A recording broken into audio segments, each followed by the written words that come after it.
Ito na. Balikan natin itong minamahal mong secretary dati, di ba? Ano mo yan? Katrabaho mo yan, no? Si Mar Rojas. Now, of course, Mm. hopes that Mar Rojas may still get back on the saddle were somehow rekindled with the appointment of Ralph Recto, the former NEDA secretary, senator. He was Liberal Party, right? Or kind of with Liberal Party. I remember I saw him back in the day dito sa Cubao, right? Mm. Partners ng Mm. I think Yes. 2010 elections yan. I remember that very well. Tisoy, mabait, magaling. I remember na he was rewarded for his push dun sa, 'di ba, sa IVAT ba yan? Anong tax ba yan? Sin tax ba yan? Binigyan siya ng Mm. NEDA. And then, Mm.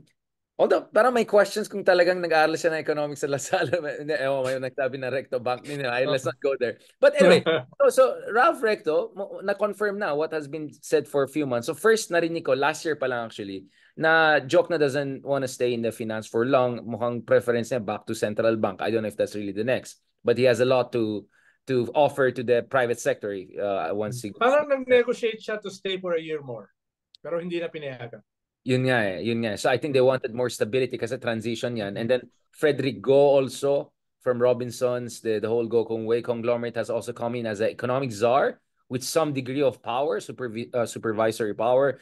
So interesting happening. So semi-technocratic, semi-liberal-ish figures are coming in. First of all, what is your read on the Ralph Recto one? And do you think this says something about the whole grand coalition plan? Pwede ba rin tuluyan? He will bring in Mar Rojas and some other guys from the Well, una, other side. Somehow other side. without undermining ex-Senator Ralph Recto, no? I would rather have a technocrat than a politician sa finance portfolio, no? Pero Kung nagneda na merong daw siya, di ba? Nagneda naman siya eh. So.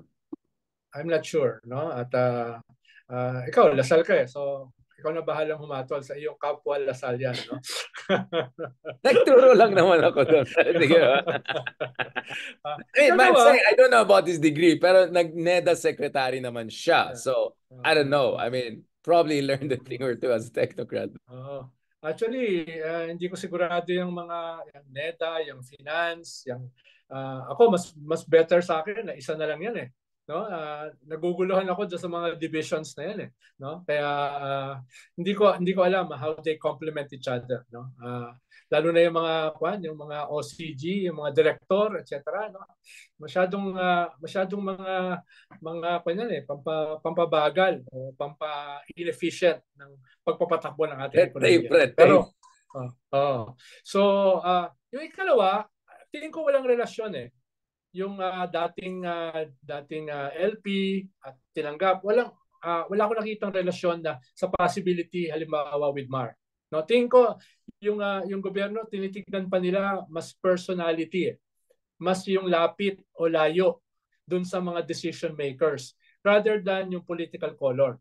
Lalong-lalo na yung political color ay madaling magbago overnight. Tayo lang naman ang hindi nagbabago ang political color eh. Pero yung mga nasa paligid natin, parang nagpapalit lang ng mga t-shirt ng mga lintik na yan. Para may mali Diba? sa atin, Ronald. Ay, ang nagpapalit lang sa atin, kunyari, lighter shade or darker shade of the same color. Yung iba parang, bakit ka nandiyan? Di ba nandito ka kahapon, di ba? Parang lugi tayo eh. Or yung magaganda mong mga jackets, no? Na naiingit ako, no? Yan yung mga nakikita ko Tama, naka-puffer. Ako naka-ano lang, football shirt. Pero yung mga yan, so they deal with them not as political parties, not as ideological parties na wala naman talaga, no? So they deal with them as personalities. Okay ba si Ralph? No? Okay ba si Mar? Okay ba si Balisacan, no? Okay ba si Jerry Acosar, no? I doubt kung nakita nila yung color, no? Ang nakita nila ay yung tao at ano yung political loyalties nito mga ito or whether ito ay makakasama sa kanila o hindi. Mas ganun yung batayan. Parang yung Cool Boys Club, parang ganun. Forbes Boys Club, parang ganun bang dating nun sa'yo? Well, ang problema kasi ng mga Marcoses, dahil matagal silang nawala, wala silang kaban na pagkukuhanan ng mga tao. No? So, depende. Parang last song syndrome. Sino ba yung huli na kausap? No? Sino ba yung huling nagbigay ng recommendation? Or scraping the bottom, yeah. Hindi naman. Hindi ko naman sinasabi yun. Pero ayun yung pagiging problema kung matagal ka nawala eh. No? Kaya Halimbawa, nagrereklamo yung mga Marcos loyalists, yung mga kababayan mo sa Ilocos, no? Bakit hindi sila kinukuha? Bakit naman sila kukunin, no? Saan mo ilalagay si Elizabeth Oropesa, no? Saan mo ilalagay Wala yung akong sinasabi, wag mo akong diba? pahamak, babalik ako sa Ilocos. Saan mo ilalagay yung mga Marcos loyalists na yan, no? Maliban sa matatanda na, Enrile! saka Enrile! questionable Legal ang skill set. advisor! Parang anti-Marcos loyalist yan eh. No? Medyo, Rather than a pro-Marcos loyalist. pro no? junior, anti-senior. Parang gano'n. Yeah. Parang si so Maharlika, di ba? Si Maharlika, ang pro kanilang- senior, anti-junior. Yeah. So ang kanilang process of decision making na iba. No? Actually, hanggang ngayon, hindi ko pa sigurado ano talaga yung process ng decision making. No? Parang nung panahon ni Digong, nagreklamo sila. No? Meron silang list. No? Meron silang selection committee. Pero pag may dumalaw kay Digong, no? Kung sino yung dumalaw, yun na. Si Gina Lopez na sa DNR, no? Si Yasay na sa DOF. So yung list nila nasira dahil ang decision making nila is centered around yung personality ni Digong. Dito kay BBM, I'm not yet too sure, no? Sinasabi ng iba ay mahalaga yung decision ni First Lady. Sinasabi ng iba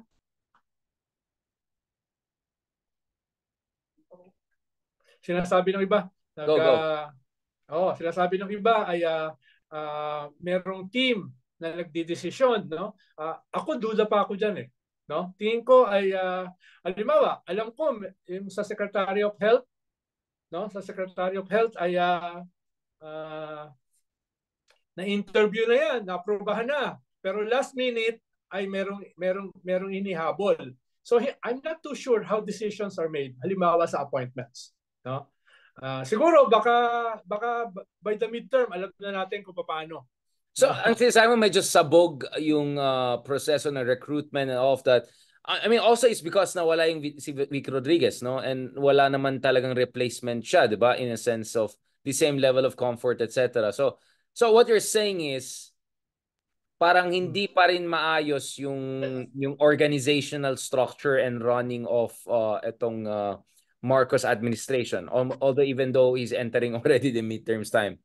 Ayan, shoutout tayo mga followers from Bangladesh, South Korea. Ayan, marami tayong mga afam din ng followers. Okay, go. Yes. Ano nga, Ronald? Nalobat ka na? Hindi, palubat. Okay lang yan. Last 10 minutes na lang, kaya natin yan. So, what you're saying, Ronald, is malabo si Mar Rojas.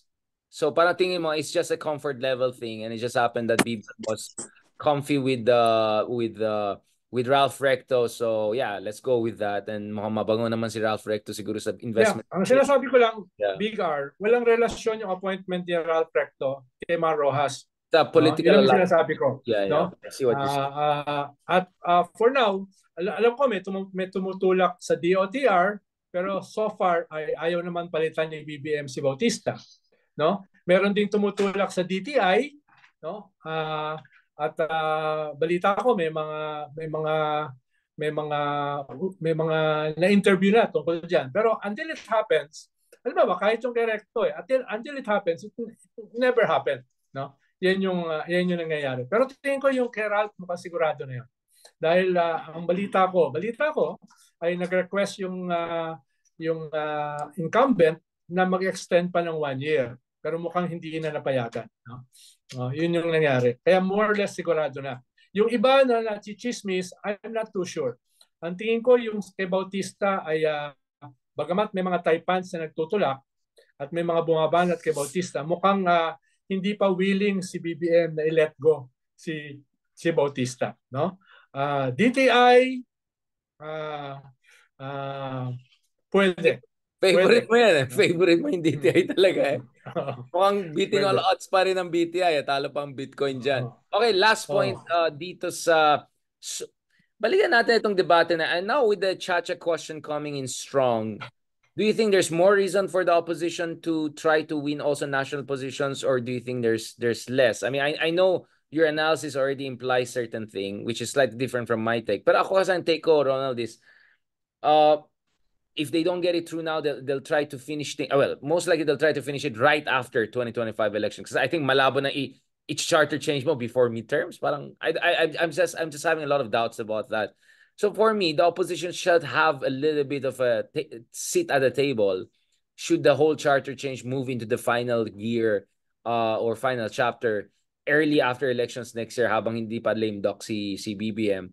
And then of course, I mean, again, I agree na dapat grassroots LGU level ang opposition. They have to build it from down to up. But we know, both of us know, sometimes mas mahirap pa yung LGU kaysa national, right? Like Lito Lapid, natalo sa Pampanga, effortless, naging senador. And dun sa Pulse Asia survey, which we correctly pointed out, in fairness, when we discuss the other surveys, in fairness, mukhang Bam Aquino has a pretty decent chance. Mukhang Kiko also has a pretty decent chance. And then the super far away 2 or 3 others. They're still within top 18, 20, top 15 even. And then of course Lenny. I don't know about Lenny. I doubt she's gonna run for Senate. But how do you look? Do you think you should aim for at least 1 or 2 Senate seats? Para lang medyo tatlo yung totoong opposition next year? Yes. Big R, ay kailangan linawin ng opposition ay ano ba sila? Nasaan ba sila? Ano bang gusto nila?